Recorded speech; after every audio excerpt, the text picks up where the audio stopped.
What is up guys, Ben here, and welcome back to episode number 5 of my career mode. If you guys don't know what the career mode is all about, it is pretty self-explanatory because it is a career mode. But if you want to know the aims and objectives of everything, then go back onto my channel. It'll be the first episode, which was about, gonna have to say, 2 weeks ago now, I'd imagine, or 10 days ago, something like that, and you'll be able to see the first episode. And basically I set out some goals in that first episode, why I chose Everton, and why everything is as it is, basically. So on the screen right now you can see we are chilling in second place behind Manchester United in the league.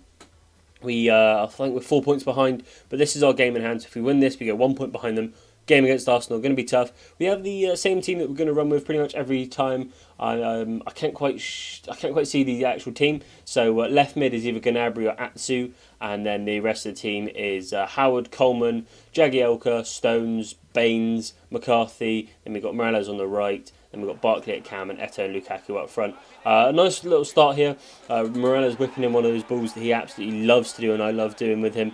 He whips it in, goalie palms out to Eto'o on the edge of the box, and the poacher that Mr. Samuel Eto'o is going to put that in the net 9 times out of 10. A little bit lucky, I think a defender stepped over it and the goalie dived over it, and I think everything just a little bit fortunate. But how about this for a second goal of the episode, by the way? Leighton Baines, take a bow, son. When they gave the free kick away, I was stepping up to it and I thought, I've got no one that can take free kicks, have I? Then I remembered that Leighton Baines can hit a free kick. And that is exactly what he does here. Drills it in and underside of the crossbar and in. 2-0 lead over Arsenal, sorry, not Liverpool. And then, what about that for a chip? Samuel Eto'o is just absolutely beast on this game. I love him in career mode so much. Mainly because it's not so much about pace. Like someone said in a comment the other day, I can't remember on whose channel it was. It wasn't on my channel. It was on a random channel that I was watching. And they said that, once you get used to all the situations that the AI do, then you can pretty much abuse it. And I'm getting used to them quite nicely now. I'm learning how to win games quite comfortably. But that's the end of that game. We do beat Arsenal 4-0, so that's the third 4-0 we've had this season already. We've only played like 6 games.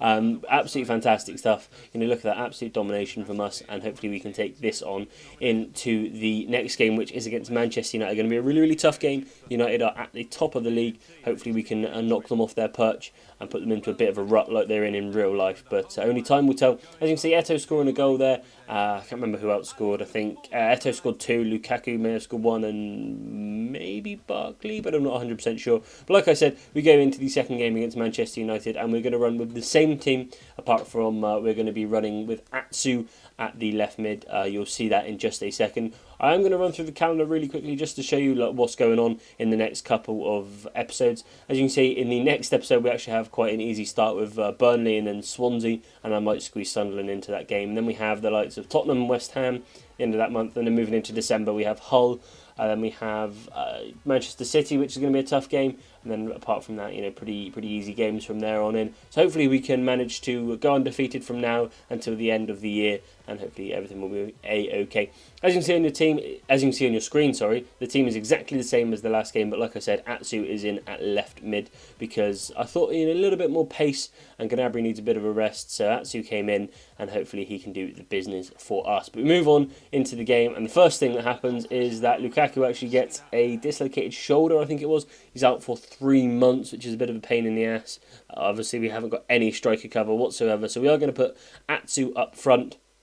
And then we're going to be putting, I can't really remember what happens here.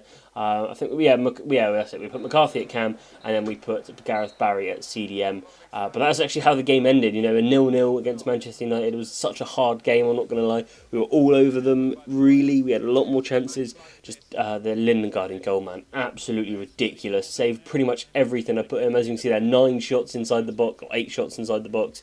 Lindegaard just went absolutely mental, and he saved just about everything I could throw at. Well, he saved everything I could throw at him.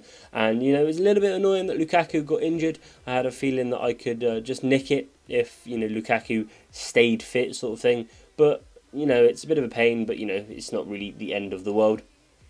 As you can see, we do have a game against Aston Villa that we are actually going to play now as well, just because I thought that we can't really end on a 0-0, a bit of a boring episode. It would have been a really short episode, 4 minutes, so I thought we'd just chuck in one more game and hopefully that it's relatively entertaining. We are at home, so I believe that we could sim the game and still win.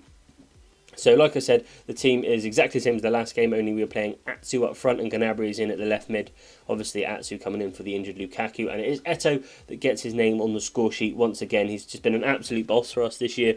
He's done everything right, assists, goals, everything. He's just such a big player to have in the team, and he's just absolutely fantastic. As you can see, both of my strikers then came off and brought Alcaraz on for Eto, I think it was, and Alcaraz actually scored from the centre-back position, so that's pretty damn awesome. So, like I said, guys, that is the end of this episode. If you did enjoy it, please don't forget to comment, like, and subscribe. Don't forget to share it on Facebook, Twitter, all the social media outlets that you guys use. Sorry, you get an offer from Portugal there. I'm not going to accept that. But thank you for watching, guys. If you do want to see some more career mode stuff, then do be sure to subscribe to my channel. If you want to see some Ultimate Team stuff, do the same, and I will see you guys in my next video. Adios.